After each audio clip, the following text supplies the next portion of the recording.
The rain was coming down in sheets that October evening in Cedar Falls, Iowa, the kind of Midwest downpour that turns the world into watercolor smudges behind fogged windows. I was nursing my second cup of coffee, trying to grade papers at the kitchen table while my 8-year-old daughter Emma practiced piano in the living room. Badly. The notes stumbled over each other like drunk dancers, but I didn't have the heart to correct her. She'd been trying so hard since we moved here 3 months ago, after the divorce. That's when I heard the scratching. At first, I thought it was just the old oak tree scraping against the side of the house. This rental had all sorts of quirks that the landlord had conveniently forgotten to mention. But then Emma stopped playing, and in that sudden silence I heard it again, deliberate, rhythmic, like someone or something was pawing at our front door. "Mom?" Emma's voice drifted from the living room, small and uncertain. "There's something outside." I set down my red pen and walked to the window, pushing aside the checkered curtains my predecessor had left behind. The porch light cast a weak yellow glow through the rain, and there, hunched against our door, was a dog. Not just any dog. A German shepherd soaked to the bone, his dark fur plastered against his ribs. Even from this distance I could see he was too thin, the kind of thin that speaks of empty bellies and cold nights. "Emma, stay inside," I called, already reaching for my raincoat. Something about the way the dog sat there, patient despite the storm, pulled at something deep in my chest. Maybe it was the way he didn't bark or whine, just waited with a dignity that seemed almost human. I opened the door slowly, and he looked up at me with eyes the color of amber honey. Beautiful eyes, but tired ones. There was something in them I recognized. The same exhaustion I saw in my own mirror some mornings, the weight of carrying too much for too long. "Hey there, boy," I whispered, crouching down. "You look like you've had a rough time." That's when I saw them. The scars. They ran across his front paws in perfect parallel lines, old and silvered with age, but unmistakable. They looked almost like someone had deliberately cut him. The thought made my stomach clench. What kind of person would hurt an animal like this? The dog. I found myself thinking of him as boy already, though I had no idea if that was right. Extended one scarred paw toward me, a gesture so human-like it nearly broke my heart. When I reached out to touch him, he didn't flinch. His fur was cold and waterlogged, but underneath I could feel the warmth of a beating heart, steady and strong. "Mom, what is it?" Emma appeared beside me in her fuzzy pink slippers, her dark hair so much like mine, falling in waves around her shoulders. "Just a dog, sweetheart. He's lost." Emma knelt down beside me, and without hesitation, she reached out to pet him. "He's shivering, Mom. Can't he come inside just until the rain stops?" I should have said no. We were still settling in, still figuring out our new life in this small Iowa town where everyone knew everyone, and gossip traveled faster than the morning paper. The last thing we needed was complications. But when that dog looked at me again, something shifted in my chest. Maybe it was the way Emma's face lit up when he gently licked her hand, or maybe it was the recognition that we were all three of us refugees from something we'd rather not name. "Just for tonight," I heard myself saying, "until we figure out where he belongs." The dog stood slowly, favoring his right front leg slightly, and followed us inside. In the warmth of our little kitchen, with the overhead light casting everything in gold, I could see him more clearly. Despite his condition, he was a beautiful animal. Strong shoulders, intelligent eyes, and a coat that would probably shine like coal when it was clean and dry. But those scars, they bothered me more than I wanted to admit. Emma had already fetched the old beach towels from the linen closet, and she set to work drying him off with the serious concentration she brought to everything. "What's your name?" she asked him, as if he might answer. "You look like a Charlie, or maybe a Max." The dog sat perfectly still while she toweled him, showing a patience that spoke of training, of a life lived with humans who had once cared about manners. But whose humans? And why was he here, alone in a storm, wearing scars that looked like they'd been carved by something other than accident or play? I heated up some leftover chicken and rice. Not exactly dog food, but it was what we had. While he ate, slowly and carefully as if he'd learned not to take food for granted, I studied those scars again. They were old, maybe years old, but perfectly symmetrical. Too perfect to be accidental. "Mom, can we keep him?" Emma asked, settling down on the kitchen floor beside our unexpected guest. "Please? He doesn't have anywhere to go." "Emma, he belongs to someone. We'll put up signs tomorrow, check with the shelters. Someone's probably looking for him." But even as I said it, something told me that wasn't true. This dog hadn't just wandered away from a loving home. Everything about him, the wariness in his eyes, the careful way he moved, the scars that told stories I wasn't sure I wanted to hear, spoke of something more complicated than a simple lost pet case. After Emma went to bed, I sat in the living room with our temporary guest stretched out on the rug in front of the fireplace. The rain had finally stopped, and through the windows I could see the first stars appearing in the clearing sky. The dog was asleep, but restlessly, his legs twitching as if he were running from something in his dreams. I found myself wondering about those dreams. What did he see when he closed his eyes? What had happened to put those scars on his paws? And why did looking at them make me feel like I was staring into the opening pages of a story I wasn't sure I was ready to read? The next morning, I would call the animal control office and the local shelters. I would do the responsible thing, the right thing. But that night, listening to him breathe in the darkness, I had a feeling that this dog, this scarred, patient, dignified animal who had appeared at our door like something out of a fairy tale, was going to change our lives in ways I couldn't yet imagine. And I was right, but not at all in the way I expected. Little did I know that the next morning would bring the first piece of a puzzle that would unravel everything I thought I knew about loyalty, survival, and the lengths a soul will go to find its way home. The morning sun streaming through our kitchen windows revealed details I'd missed the night before. Our mysterious guest was even more magnificent than I'd realized. His coat, now dry, showed patches of deep brown mixed with the black, and his ears stood alert at every small sound. But it was his behavior that struck me most. He moved through our house like he was memorizing it, careful and observant, as if he'd learned that environments could change without warning. Emma had woken up early, unusual for her on a Saturday, and was already sitting cross-legged beside him, showing him her collection of ceramic horses. "This one's my favorite," she was explaining seriously. "Her name is Buttercup, and she's very brave. She's not afraid of storms or loud noises or anything." The dog, I'd started calling him Atlas in my head, though I couldn't say why, listened to her chatter with the kind of attention I'd only seen from therapy dogs. When she paused in her explanation, he would gently nudge her hand with his nose, encouraging her to continue. It was as if he understood that this little girl needed to be heard, needed to feel important to someone. After breakfast, I made the calls I'd promised myself I'd make. The Cedar Falls Animal Control Office was staffed by a woman named Margaret, who had the brisk efficiency of someone who dealt with every possible pet-related crisis. "German Shepherd, you said? Male, approximately 3 or 4 years old, with distinctive scarring on the front paws?" I could hear her typing. "No, honey. Nothing matching that description has been reported missing. But I'll take down your information. Sometimes it takes folks a few days to realize their pet isn't coming home." The word home hit me harder than it should have. I glanced toward the living room where Emma was reading aloud to Atlas from one of her chapter books, and he was lying beside her with his head resting on his paws, those amber eyes fixed on her face as if her words were the most fascinating thing in the world. My next call was to Dr. Sarah Chen's veterinary clinic on Main Street. I'd chosen her practice randomly from the phone book, but her receptionist, a cheerful woman named Linda, assured me that Dr. Chen was excellent with German Shepherds and could see us that afternoon. "Just bring him in around 2, Linda said. "And don't worry about vaccines records or anything like that right now. Dr. Chen will take good care of him." That word again. Care. I was beginning to realize how much I'd forgotten what it meant. Not just to care for someone else, but to accept being cared for in return.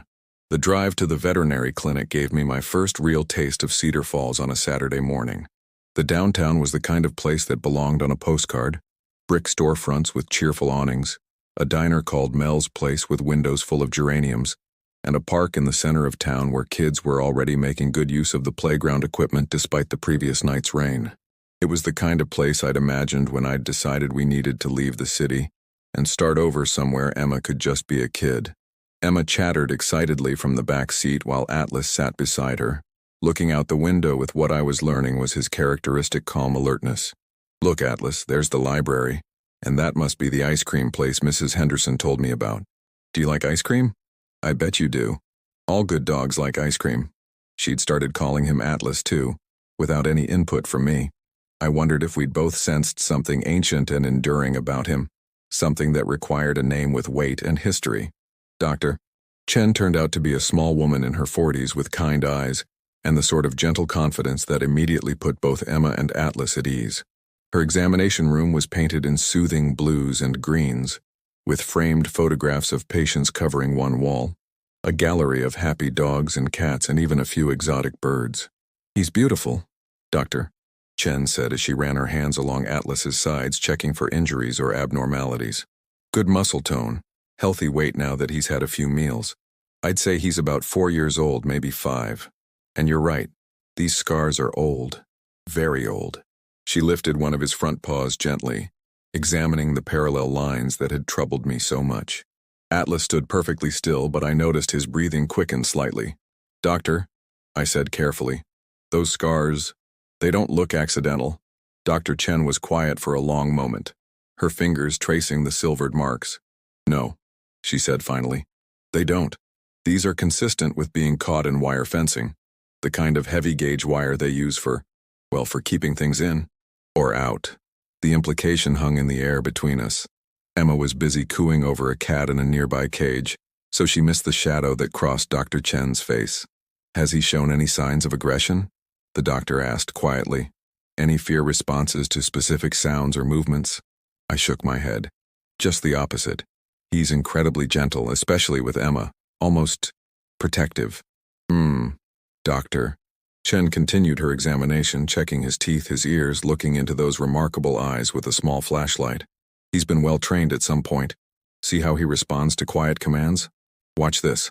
She held up her hand in a subtle gesture, and Atlas immediately sat, his attention fixed on her face. "That's not something a stray learns on his own. So he had a family once." "Oh, definitely. This is a dog who was loved and trained and cared for. The question is what happened between then and now." While Dr. Chen prepared Atlas's vaccinations, I found myself studying the wall of photographs again. All those happy animals with their families, evidence of the bonds that could form between species, between hearts that spoke different languages, but understood the same emotions. I thought about Emma's face when she'd first seen Atlas, the immediate recognition in her eyes, and I thought about my own inexplicable certainty that this dog had appeared in our lives for a reason. "Mrs. Morrison?" Dr. Chen said, using the name I'd put on the paperwork, my maiden name, the one I'd started using again since the divorce. "I want to suggest something. There's a man in town, retired police detective named Frank Sullivan. He volunteers with the Animal Rescue Network, helps track down lost pets, investigates cases of abandonment or abuse.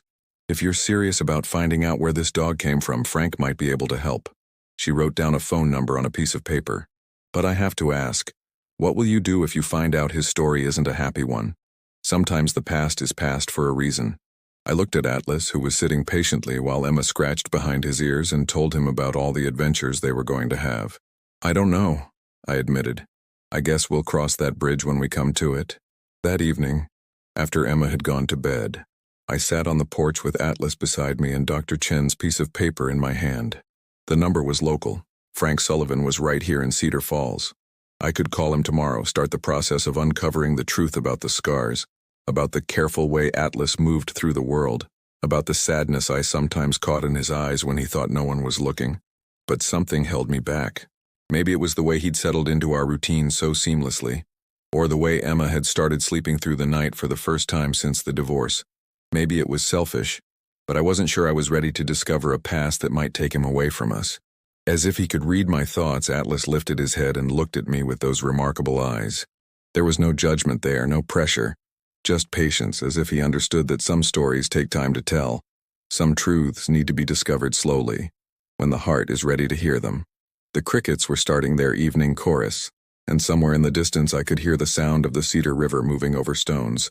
It was peaceful here, safe. For the first time in months, I felt like we might actually build something good in this place. But peace, I was about to learn, is sometimes just the calm before everything changes forever.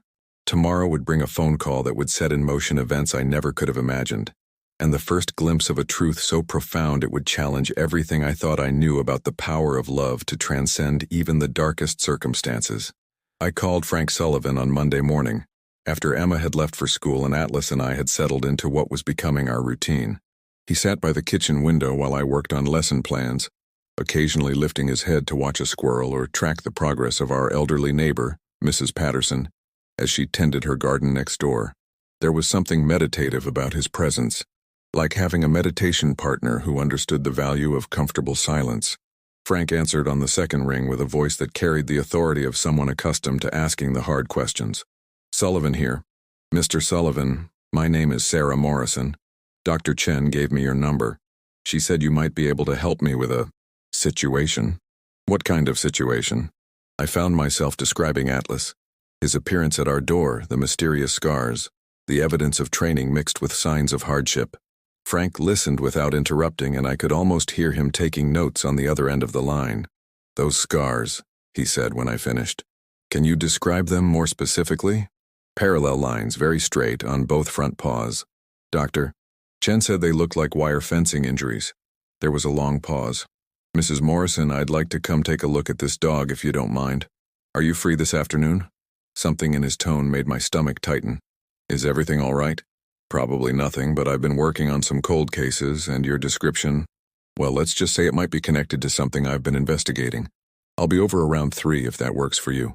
After I hung up, I couldn't shake the feeling that I'd just set something in motion that I might not be able to control. Atlas seemed to sense my uneasiness. He left his post by the window and came to rest his head on my knee, a gesture that was becoming familiar but no less comforting. What secrets are you carrying, boy? I whispered, scratching behind his ears. And am I ready to learn them? Frank Sullivan turned out to be exactly what I'd expected from his voice. A man in his 60s with steel-gray hair and eyes that missed nothing. He moved with the careful precision of someone who'd spent decades observing details that others overlooked. But what I hadn't expected was the way his face changed when he first saw Atlas. All the professional composure fell away, replaced by something I could only describe as recognition. Jesus Christ, he breathed, then immediately apologized. Sorry, ma'am, it's just this dog. I know this dog. My heart started beating faster. You know him? Frank knelt down slowly, and Atlas approached him with none of the wariness he'd shown the first night on our porch. Instead, there was something almost eager in his posture, as if he recognized Frank too. Not personally, Frank said, running his hands along Atlas's sides with the familiarity of someone who'd handled many dogs. But I know about him. Those scars. He lifted Atlas's paws gently, examining the marks I'd grown accustomed to seeing. These are from a case I worked about 3 years ago. One of the worst animal cruelty cases I've ever encountered. The words hit me like cold water. Animal cruelty? Frank's face was grim. There was a man named Vincent Holbrook who ran an illegal fighting operation out of an abandoned farm about 50 miles north of here, over in Black Hawk County. We'd been trying to build a case against him for months, but he was smart, careful, kept moving locations, used coded language on the phone, never left evidence lying around. Emma would be home from school in an hour. I glanced at the clock, then back at Frank's serious face. What happened? We finally got our break when one of his neighbors reported strange sounds, dogs barking at all hours, screaming sometimes. When we raided the place, we found 12 German shepherds in various states of, well, they'd been trained to fight, forced to fight. The conditions were, he shook his head. I've seen a lot in 30 years of police work, Mrs. Morrison, but that place still gives me nightmares. I felt sick. Atlas was sitting quietly beside Frank, allowing the examination, but I noticed he'd begun panting slightly, as if the conversation was stirring memories he'd rather keep buried. All the dogs were taken into custody, Frank continued. Most of them were too damaged to rehabilitate, physically or psychologically. We had to make some hard decisions. His voice caught slightly, but there were 3 that seemed salvageable. They were young enough, showed signs they might be able to learn trust again. Atlas was one of them. If this is who I think it is, yes. But here's the thing. All 3 of those dogs disappeared from the county shelter 2 nights before they were scheduled to be transported to a specialized rehabilitation facility in Des Moines. Someone broke into the shelter and took them. We never found out who or why. I stared down at Atlas, trying to reconcile this gentle creature who listened to Emma read chapter books with the image Frank was painting of a dog trained to fight. Are you sure it's him? Frank was examining the scars again. These marks are distinctive. Holbrook used a specific type of wire fencing in his training setup, heavy gauge designed to inflict pain when the dogs tried to escape their enclosures. Each dog's scars were like a fingerprint, unique to their individual experiences. He looked up at me with eyes that had seen too much. This is Dog 7A from the Holbrook case. I'd stake my reputation on it. Dog 7A. The clinical designation sounded so cold, so impersonal. He didn't even have a name? Fighting dogs don't get names, Mrs. Morrison. Names imply affection, and affection makes it harder to... Frank stopped himself, glancing toward the window where Emma's school bus would appear any minute. Let's just say that names weren't part of the program. I felt something fierce and protective rise in my chest. Well, he has a name now. His name is Atlas. Frank smiled for the first time since he'd arrived. Atlas. That's good. Strong. He'll need strength for what's coming. What do you mean, what's coming? Frank stood slowly, his knees creaking with the sound of too many years chasing criminals and crouching over crime scenes. Mrs. Morrison, Vincent Holbrook was released from prison 2 weeks ago. His sentence was shorter than we'd hoped. Good behavior, overcrowding, all the usual excuses the system makes for letting dangerous people back on the streets too soon. The words hit me like a physical blow. Released? He's been making inquiries, visiting old associates, asking questions about his missing property. He's obsessed with those 3 dogs, especially this one. Word is he's offering a substantial reward for information leading to their return. I looked at Atlas, who was now lying at my feet as if he belonged there, as if our kitchen floor was his natural place in the universe. The idea that someone might try to take him back to that nightmare world made my hands shake with rage. He can't have him, I said, surprised by the vehemence in my own voice. Atlas isn't property, he's family. Frank nodded approvingly. That's the right attitude. But you need to understand what you're up against. Holbrook isn't just any criminal. He's connected, ruthless, and he doesn't give up on things he considers his. If he finds out this dog is here, then we don't let him find out. It's not that simple. Holbrook has ways of getting information, and now that I've been here, there's going to be a paper trail.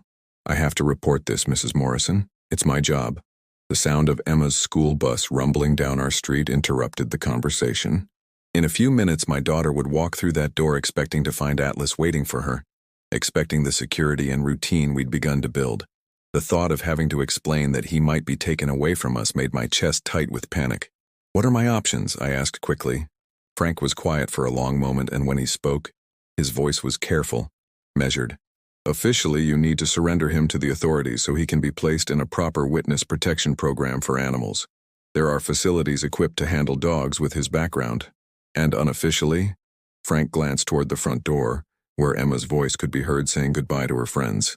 Unofficially, I never saw him. I came here, asked some questions about a stray dog, and left. Sometimes the best way to protect the innocent is to make sure the guilty can't find them.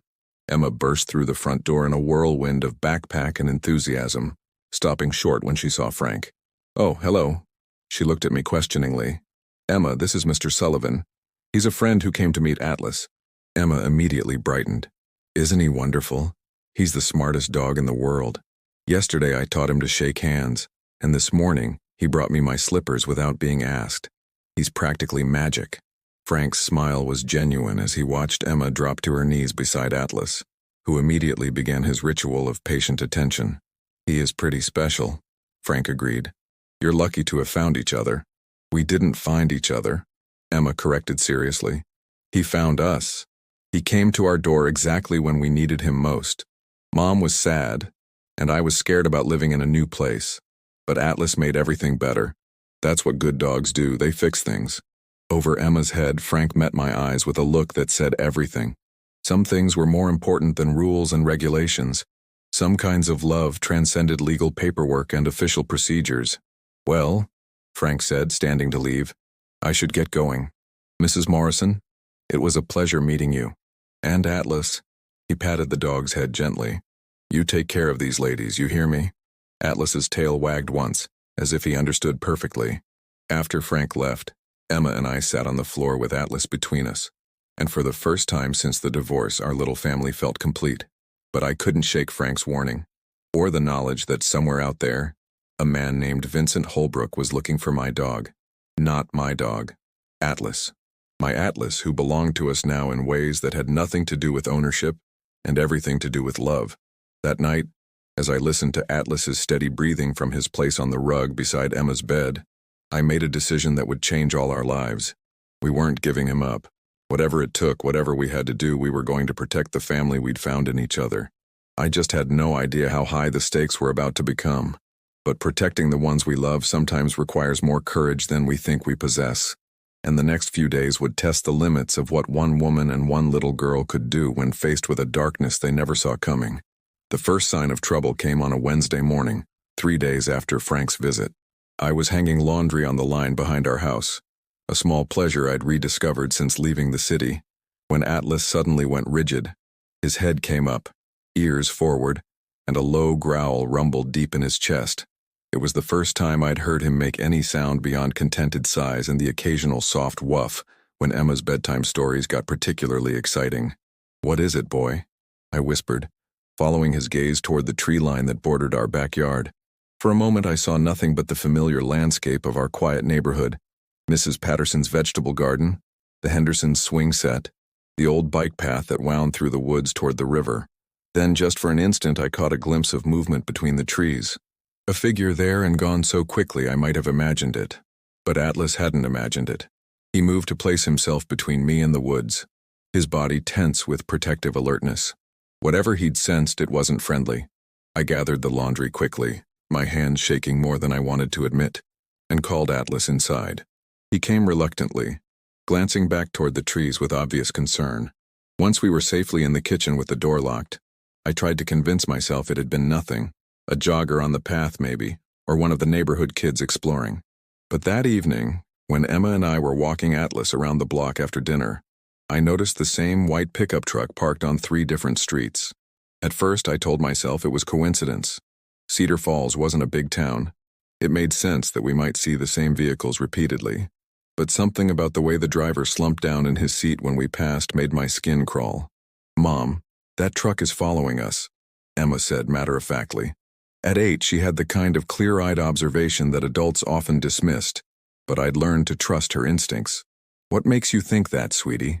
"It was parked outside school today when I got on the bus, and yesterday it was in the grocery store parking lot when we went shopping.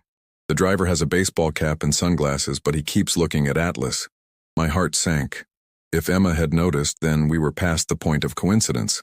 "Did you get a look at the license plate?" Emma shook her head. "But there's a dent in the tailgate, and one of the headlights is cracked." I was torn between pride at my daughter's observational skills and terror at what her observations meant. "Emma, I want you to listen to me very carefully. If you ever see that truck again, I want you to tell me immediately. And if I'm not around, find the nearest adult you trust and tell them too, okay?" "Are we in trouble, Mom?" Her voice was small, worried. I knelt down on the sidewalk right there under the streetlight and pulled her close.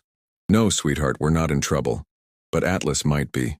Remember how he came to us hurt and scared? Well, sometimes when animals have been hurt by bad people, those people try to find them again." Emma's arms tightened around my neck. "They can't have him. He's ours now." "That's right. He's ours. And we're going to protect him. But that means we all need to be extra careful for a while, okay?" That night, I called Frank Sullivan. "He's moving faster than I expected," Frank said grimly when I described the truck and the figure in the woods. Holbrook was always impatient even when it came to illegal activities. Prison might have made him more reckless. "What should I do?" "First, you change your routines. Don't walk the same routes. Don't shop at the same times. Vary everything. Second, you make sure that dog is never alone outside, even in your own backyard. And third," Frank paused, "third, you start thinking about whether staying in Cedar Falls is the smart choice." The suggestion hit me like a physical blow. "Leave. But we just got here. Emma's just starting to settle in at school, make friends. This is supposed to be our fresh start. Sarah, can I call you Sarah? I've got a daughter myself and I understand what you're going through. But you have to ask yourself, what's more important, stability or safety?" I looked toward the living room where Emma was reading to Atlas from her favorite book, both of them curled up on the couch in perfect contentment. 3 weeks ago, we'd been strangers brought together by circumstance. Now we were a family, bound by something deeper than blood or paperwork. "How long do we have?" "I don't know. Holbrook's been asking around, showing photos. It's an old picture from the case files, but that dog is distinctive enough that someone's going to recognize him eventually. When that happens..." Frank didn't need to finish the sentence. When that happened, our peaceful life in Cedar Falls would be over, one way or another. The next morning, I made the hardest phone call of my adult life. I called the school and told them Emma wouldn't be in for the rest of the week due to a family emergency. Then I called my principal and requested immediate leave. Not the professional impression I'd wanted to make 3 months into a new job. But Emma's safety came first. Everything came second to Emma's safety. We were packing by noon. "Where are we going?" Emma asked, folding her clothes with the methodical precision she brought to everything she cared about. "Away for a while. Just until it's safe for Atlas. Like a vacation? Something like that." But as I watched Emma pack her ceramic horses and her favorite books, I wondered if this was what the rest of our lives would look like. Always running, always looking over our shoulders, always waiting for the past to catch up with us. Was this any way to live? Was this any way to raise a child? Atlas seemed to sense the upheaval in our routine. He stayed close to both of us as we packed, occasionally resting his head on one of our suitcases as if he could anchor us to this moment, this place where we'd been happy. When Emma sat down on her bed and started crying, not the dramatic tears of childhood frustration, but the quiet, heart-wrenching sobs of someone too young to understand why the world couldn't just let good things stay good, Atlas climbed up beside her and simply held still while she buried her face in his fur. "It's not fair," she whispered. "Why can't people just leave us alone? We weren't hurting anybody." I sat down on the other side of her, and for a long moment the three of us just held on to each other. Outside I could hear the normal sounds of a Wednesday afternoon in Cedar Falls. Kids riding bikes, someone mowing their lawn, Mrs. Patterson calling her cat in for dinner. All the peaceful, ordinary sounds of the life we were about to leave behind. "Sometimes," I said carefully, "people do bad things, and those bad things create ripples that touch other people, even good people who don't deserve it. It's not fair and it's not right, but it's how the world works sometimes. But why does Atlas have to pay for what bad people did? He's good now. He's the goodest dog in the whole world." I didn't have an answer for that. How do you explain to an 8-year-old that goodness doesn't always protect you from evil? That love isn't always enough to overcome the cruelty that some people carry in their hearts? That evening, as we loaded our car with everything we could fit, Frank Sullivan appeared at our front door one more time. "Heard through the grapevine that you were leaving town," he said. "Can't say I blame you, but I wanted to give you this before you go." He handed me a manila envelope thick with papers, new identity documents for the dog, registration, vaccination records, the whole 9 yards. "According to these papers, Atlas was born in Minnesota and has lived with your family since he was a puppy. If anyone asks questions, this should cover most of them."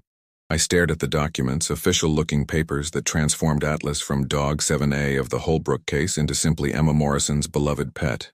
"Frank, I can't accept this. You could lose your job, your pension."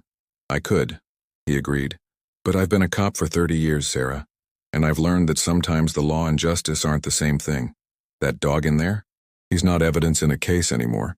He's a family member who's been through hell and found his way to people who love him. That's worth protecting."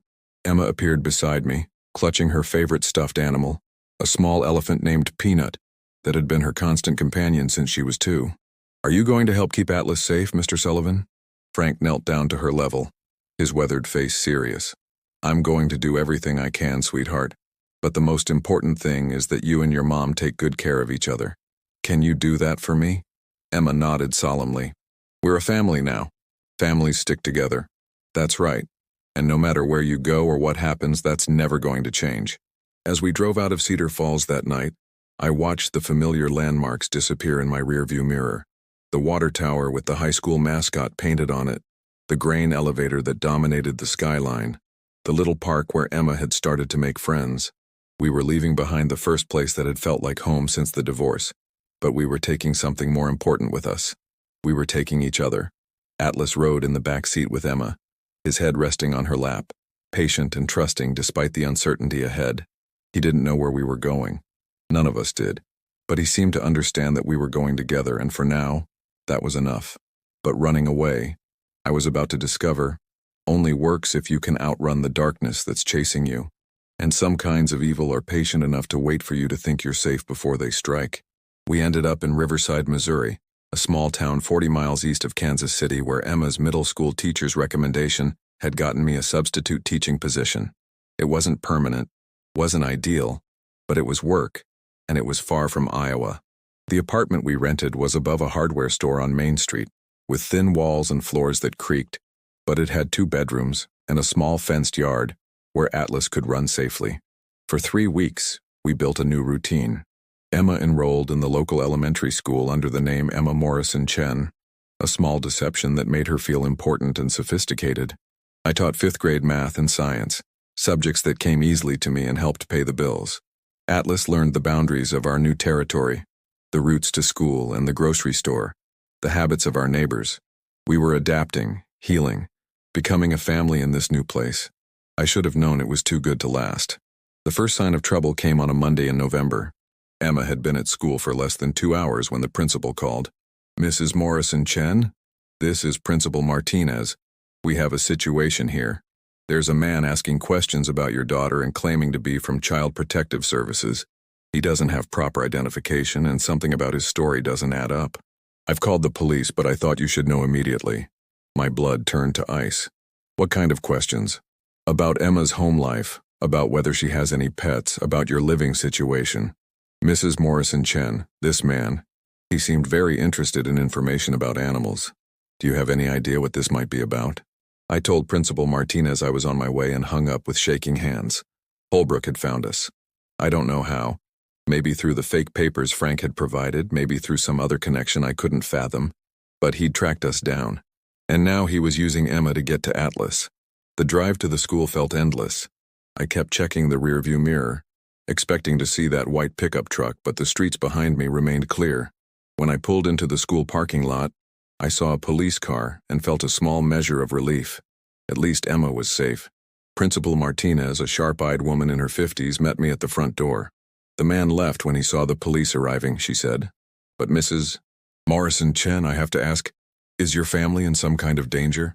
I wanted to lie, to maintain the fiction that we were just another single mother and daughter starting over in a new town. But looking at this woman who had immediately stepped up to protect my child, I found myself telling the truth. "Yes," I said simply. "We are." That evening, Emma and I sat at our small kitchen table while Atlas kept watch by the window, and I explained as much as I dared. Emma listened with the gravity of someone older than her 8 years, asking practical questions that broke my heart with their maturity. "If the bad man finds Atlas, what will he do to him?"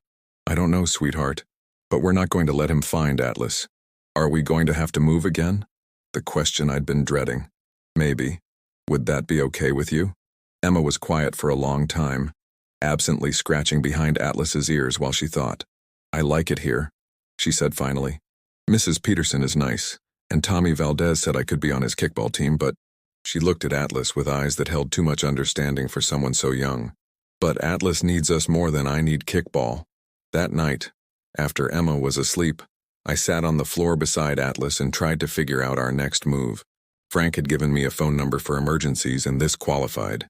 But when I called, a recorded message told me the number was no longer in service. I was on my own. The next morning, I kept Emma home from school and started making calls. First to my sister in Seattle.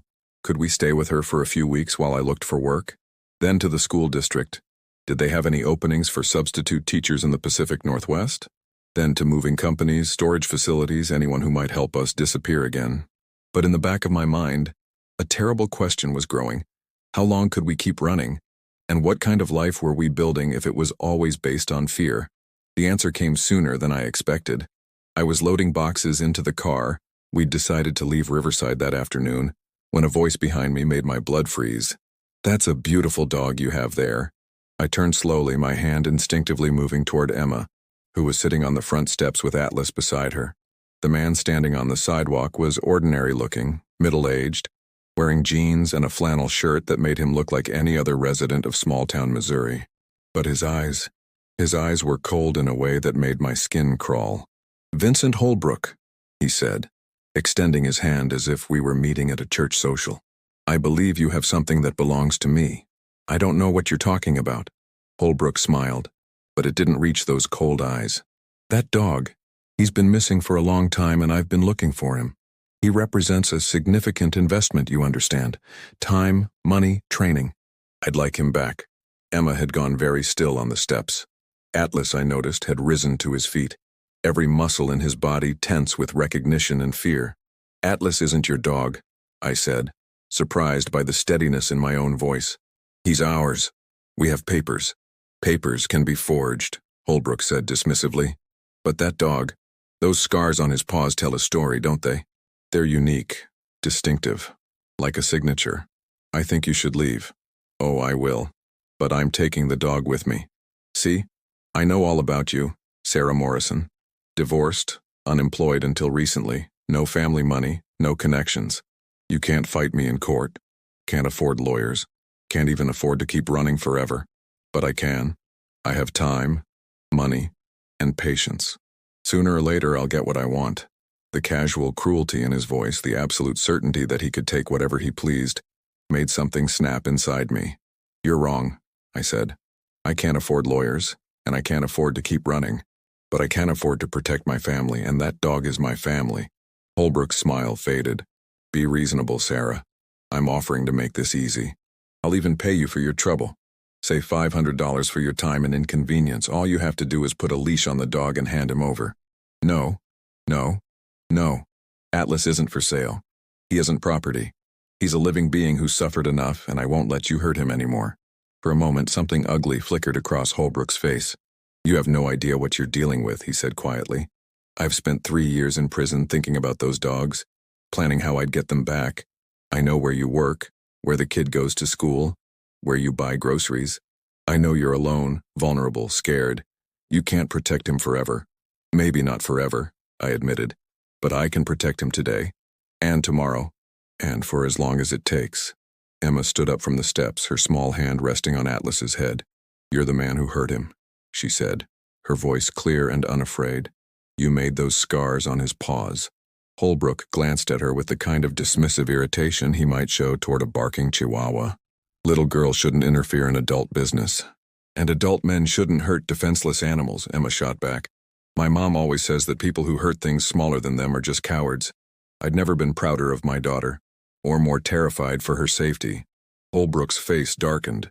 You're making a mistake, Sarah, both of you. That dog belongs to me, and I always get what belongs to me, one way or another. He turned and walked away, but just before he reached his truck, the same white pickup Emma had noticed in Cedar Falls, he called back over his shoulder. I'll be in touch. After he drove away, I sank down on the steps beside Emma and Atlas, my legs suddenly too shaky to support me. Emma immediately snuggled against my side, and Atlas pressed himself against both of us, as if he could shield us from the danger that had just walked into our lives. Mom, Emma said quietly, we're not giving up, are we? I looked at this little girl who had already lost so much, her father to divorce, her home to necessity, her sense of security to circumstances beyond her control, and I felt something fierce and protective rise in my chest. No, sweetheart, we're not giving up, we're going to fight. How? I didn't know yet. But as I sat there with my arms around my daughter and my hand resting on Atlas's head, I made a promise to myself and to them. Whatever it took, however long it lasted, we were going to find a way to win this battle. Not just for Atlas, but for the principle that love should be stronger than cruelty, that families, even unconventional ones like ours, deserve to be protected. But sometimes fighting means making choices that test the very limits of what we're willing to sacrifice for the ones we love. And the next few days would push all of us toward a decision that would change everything. Chapter 6. The choice that changes everything. We didn't leave Riverside that afternoon. Instead, we went to the police station. Officer Janet Riley, a woman about my age with kind eyes and a no-nonsense manner, listened to our story with the kind of attention that made me believe she actually cared about the outcome. She took notes, asked clarifying questions, and examined the forged papers Frank had given us for Atlas with professional thoroughness. This is a complicated situation, she admitted when I finished talking. Legally, if Mr. Holbrook can prove ownership of the dog, he has a claim. But threatening you and your daughter, showing up at her school under false pretenses, that's harassment, possibly stalking. Emma sat beside me in the hard plastic chair, her hand resting on Atlas's head. He'd been allowed into the police station as evidence, and he lay at our feet with the patient dignity I'd come to associate with his character. What are our options? I asked. I can file a harassment report, maybe get a temporary restraining order. But Sarah, can I call you Sarah? That's only going to be effective if Holbrook respects legal boundaries. From what you've told me about his background, that seems unlikely. Officer Riley leaned forward, her voice dropping to a more personal tone. Off the record, I think you need to consider some alternatives that might not be entirely conventional.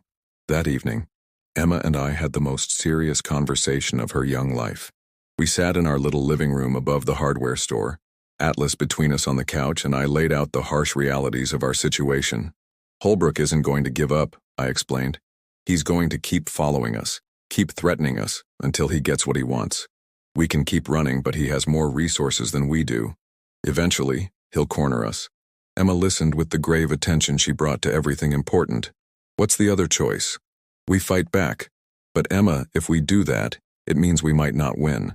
It means we might lose Atlas anyway, and Holbrook might hurt us for trying to stop him. My 8-year-old daughter was quiet for a long time, her fingers moving through Atlas's fur in the slow, meditative way that helped her think. Finally, she looked up at me with eyes that held more wisdom than any child should need. Mom, when you and Daddy got divorced, you told me that sometimes people have to fight for what's right, even when it's scary and hard. That's true. And you told me that families protect each other no matter what. Yes. Emma's hand stilled on Atlas's head. Atlas's family. And he protected us when he came to our door that night. Now it's our turn to protect him. Even if it's dangerous? Especially if it's dangerous. That's what makes it brave, right?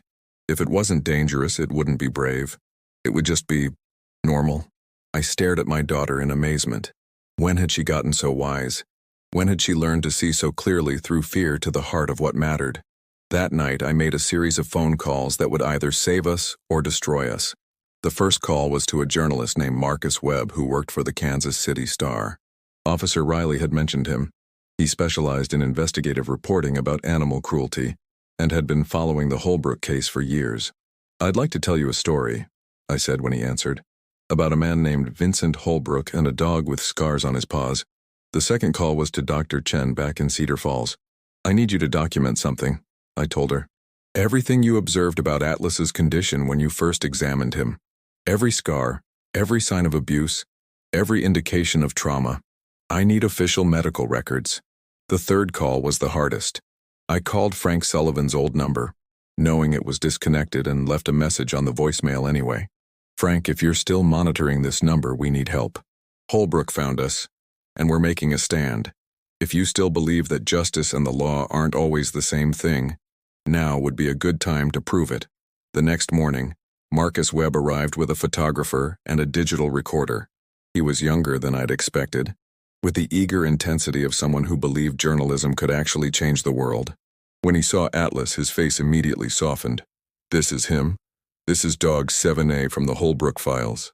His name is Atlas, Emma corrected firmly, and he's the best dog in the world. Marcus smiled. I'm sure he is. Emma, would it be okay if I asked you some questions about Atlas? About how you found each other? For the next 2 hours, Marcus recorded our story. Emma talked about that first night when Atlas appeared at our door, about how he'd made her feel safe in a new place, about the way he listened to her read and never interrupted. I talked about the scars, about Frank's revelation, about the choice we'd made to protect Atlas from his past. What do you want people to know? Marcus asked as he packed up his equipment. Emma didn't hesitate. That Atlas isn't just a dog. He's a person who happens to have 4 legs and fur. He has feelings and memories and dreams just like us, and nobody should be able to hurt him just because he can't use words to say no. The article ran 3 days later, on the front page of the Sunday edition. The headline read, "The Dog Who Chose Love, A Family's Fight to Protect an Abuse Survivor." The story was accompanied by photographs of Atlas playing with Emma in our tiny backyard, his scars visible but not defining him, his joy in the simple act of being loved shining through in every image. The response was immediate and overwhelming. By Monday morning, our phone was ringing constantly. Offers of legal help, donations to a legal defense fund someone had started without asking us, messages of support from animal lovers across Missouri and beyond. The hardware store owner, Mr. Henley, came upstairs to tell us that reporters were gathering on the sidewalk outside. But the call that mattered most came on Tuesday morning. "Sarah, this is Frank Sullivan. I've been following the story. Hell, everyone in Iowa's been following the story. You've started something big." "Frank!" Relief flooded through me at the sound of his familiar voice. "I didn't know if you'd gotten my message." "I got it, and I've been making some calls of my own. Sarah, there are people who want to help, important people. The state attorney general's office is reopening the Holbrook case based on new evidence. The FBI is interested in his crossing state lines to harass you. And there's something else. Frank paused, and I could hear the smile in his voice. Vincent Holbrook violated his parole terms when he left Iowa without permission. There's a warrant out for his arrest. He's going to be too busy hiding from law enforcement to bother you anymore. I sank into a kitchen chair, overwhelmed by the magnitude of what Frank was telling me. It's over? Not over, Frank corrected. But the immediate threat is neutralized. And Sarah? That article? Emma's words about Atlas being a person with 4 legs and fur? That's going to stick with people. You've given that dog something more valuable than legal protection. You've given him a voice. That evening, Emma and I sat on our front steps while Atlas explored the tiny patch of grass that passed for our yard. The reporters had finally gone home. The phone had stopped ringing, and for the first time in weeks, we could simply be a family enjoying a quiet moment together. Did we win, Mom? Emma asked. I thought about the question. We'd kept Atlas safe, stopped Holbrook from taking him, maybe even prevented other animals from suffering the same abuse. But beyond all that, we'd proven something important to ourselves. That love really could be stronger than fear. That ordinary people could stand up to bullies and win. That families, even unconventional ones like ours, were worth fighting for. Yes, sweetheart, I think we won. Emma leaned against my shoulder, her small hand finding Atlas's head as he came to sit beside us on the steps. Good, because I was getting tired of being scared all the time. Me too. As the sun set over Riverside, Missouri, painting the sky in shades of gold and pink, I realized that this was the first time in months that I wasn't planning our next escape route or checking over my shoulder for threats. We were home, not in the building above the hardware store, but in this moment, in this feeling of safety and belonging that we'd created together. Atlas rested his chin on Emma's knee and sighed contentedly, his amber eyes reflecting the last light of day. Whatever dreams visited him now, I hoped they were filled with kindness, with the knowledge that he was loved and protected and valued for exactly who he was. But the most profound changes I was about to discover often come not in the dramatic moments of conflict and victory, but in the quiet aftermath when we finally have the space to understand what we've truly accomplished. 6 months later, we were still in Riverside, not because we had to be anymore, but because we'd chosen to stay. The apartment above the hardware store had been replaced by a small house on Maple Street, with a proper yard and a front porch where Emma could sit and read to Atlas in the evenings. My substitute teaching position had become permanent when the regular 5th grade teacher decided not to return from maternity leave. Emma had joined the soccer team and was learning to play the violin, though she still preferred spending her free time with Atlas, teaching him increasingly elaborate tricks and games. It was a Saturday morning in May when the letter arrived. Emma was in the backyard with Atlas, practicing the obstacle course she'd built out of cardboard boxes and pool noodles, while I sat on the back steps grading papers. The mail carrier, Mrs. Rodriguez, came around the side of the house carrying a certified envelope. "This one looks important," she said, handing me the thick manila envelope. Came all the way from Des Moines. The return address was from the Iowa State Attorney General's office. Inside, I found a letter from Prosecutor Janet Morrison, no relation despite the shared last name, along with several official-looking documents. The letter was brief, but meaningful. Dear Ms. Morrison, I wanted to inform you personally that Vincent Holbrook pled guilty yesterday to 17 counts of animal cruelty, interstate harassment, and violation of parole terms. He has been sentenced to 8 years in prison, without the possibility of parole. Your decision to go public with Atlas's story was instrumental in building our case. Additionally, 3 other families have come forward with dogs from the original Holbrook seizure, and all have been granted legal ownership based on the precedent set by your case. Enclosed, you will find official documentation declaring Atlas to be your legal property, free and clear of any previous claims. He is home where he belongs. Thank you for your courage. Sincerely, Janet Morrison, Assistant Attorney General. I read the letter twice before the words fully sank in. Atlas was officially, legally, permanently ours. Not because of forged papers or bureaucratic loopholes, but because a court of law had recognized what Emma and I had known from the beginning. That love and care matter more than bills of sale. That rehabilitation and healing can erase the claims of those who cause harm. "Emma," I called. "Come here for a minute." She came running, Atlas trotting beside her, both of them slightly out of breath and completely happy. Emma's hair had grown longer over the winter, and she'd started wearing it in the messy ponytail of a kid who had more important things to think about than perfect grooming. Atlas looked magnificent, his coat glossy with health, his eyes bright with contentment, his scars barely visible now beneath the fullness of his summer fur. "What is it, Mom?" I handed her the letter and watched her face as she read it, her lips moving slightly with the more difficult words. When she finished, she looked up at me with eyes wide with wonder. "Does this mean nobody can ever try to take Atlas away from us again?" "That's exactly what it means." Emma dropped to her knees and threw her arms around Atlas's neck, burying her face in his fur. "Did you hear that, Atlas? You're really, truly ours forever and ever." Atlas submitted to her enthusiastic hug with the patient grace that had become his trademark, but I caught the way his tail wagged and the contentment in his eyes. He understood, I thought. Maybe not the legal implications, but the emotional truth. He was safe. He was loved. He was home. That evening, we had a celebration dinner. Emma insisted on cooking, which meant peanut butter and jelly sandwiches cut into fancy shapes, served with potato chips and strawberries from our garden. We ate on the front porch while Atlas supervised from his favorite spot on the swing, and Emma regaled us with her plans for the summer. "Mrs. Henderson said I could help with her garden, and Tommy Valdez wants to teach me how to skateboard, and there's a summer reading program at the library where you get prizes for finishing books." She paused to take a breath and a bite of her sandwich. "And I want to teach Atlas to play fetch properly. He's good at bringing the ball back, but he won't drop it. He just wants to hold on to it forever." I smiled at the observation. Maybe he's learned that good things are worth holding on to. Maybe. But he needs to learn that if you let go of good things, sometimes even better things come along. The wisdom of 8-year-olds never ceased to amaze me.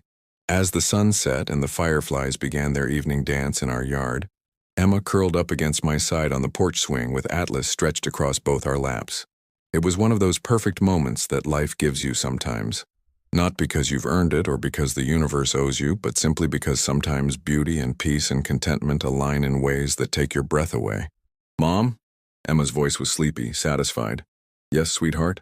Do you think Atlas dreams about his old life? About the bad things that happened?" I considered the question, watching Atlas's peaceful face as he dozed in the evening warmth. "I think he might sometimes. Memories don't just disappear because we want them to. But I also think he dreams about this life now, about all the good things that came after. And I think the good dreams are stronger than the bad ones. Good, because he deserves good dreams. He does. You both do." We sat in comfortable silence as darkness settled over our neighborhood. Somewhere down the street, someone was grilling dinner and the smell of charcoal and barbecue sauce drifted on the evening breeze. A dog barked in the distance, not in distress, but in play. Children's voices carried from the park at the end of our street, the sounds of a game of tag winding down as bedtime approached. It was the sound of normal life, ordinary happiness, the kind of peace that comes from knowing you're exactly where you belong. "Mom, can I ask you something?" "Always." Emma was quiet for a moment, gathering her thoughts. "When Atlas first came to us, you said that sometimes good things come to us when we need them most. Do you think maybe we came to him when he needed us most too?" The question hit me with unexpected force. In all the months of focusing on what Atlas had given us, security, purpose, the healing power of caring for something beyond ourselves, I hadn't fully considered that maybe the rescue had gone both ways. Maybe he'd needed us as much as we'd needed him. Maybe love always worked that way, flowing in both directions, healing giver and receiver in equal measure. "I think that's exactly right," I said. "I think we found each other at precisely the right moment, when we were all ready to learn what it means to be a family." Emma nodded sagely as if this confirmed something she'd suspected all along. "I'm glad we were brave enough to keep him, even when it was scary." "Me too, sweetheart. Me too."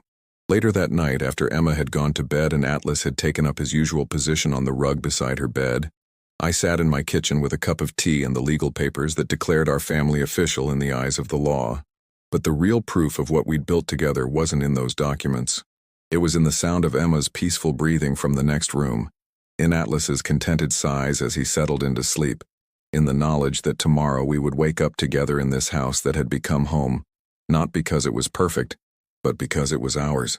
I thought about the night Atlas had first appeared at our door, soaked and scarred and carrying secrets we couldn't have imagined. I thought about the journey that had brought us here, the fear and uncertainty, the moments of doubt, the choice to fight for something that mattered even when the odds seemed impossible. And I thought about Emma's words, that sometimes you have to let go of good things so that better things can come along. We'd let go of our old life, our old fears, our old limitations about what constituted a family, and what had come along was better than anything I could have imagined. A love that transcended species and circumstance, a bond forged in courage and maintained through trust, a home built not on foundation and walls but on the simple recognition that we belonged together. Atlas stirred in the next room, probably dreaming his good dreams, and for the first time in longer than I could remember, I fell asleep that night without checking the locks on the doors or worrying about tomorrow's challenges.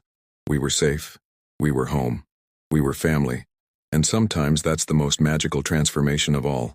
Not the dramatic change that comes with crisis and conflict, but the quiet miracle of finding your place in the world and recognizing it as exactly where you were meant to be. The scar on his paws had indeed hidden a secret, but not the dark one we'd feared. The real secret was this, that love has the power to rewrite any story, to transform any ending, to heal wounds we thought were permanent. Atlas had taught us that scars don't define you. How you choose to live with them does. And we had chosen to live with ours bravely, openly, surrounded by the people who loved us enough to see past the damaged places to the wholeness underneath. In the end, that was the secret that changed our family's destiny. The understanding that healing isn't about erasing the past, but about building a future so beautiful that it transforms everything that came before it into just the first chapter of a much longer, much more wonderful story. And our story was just beginning.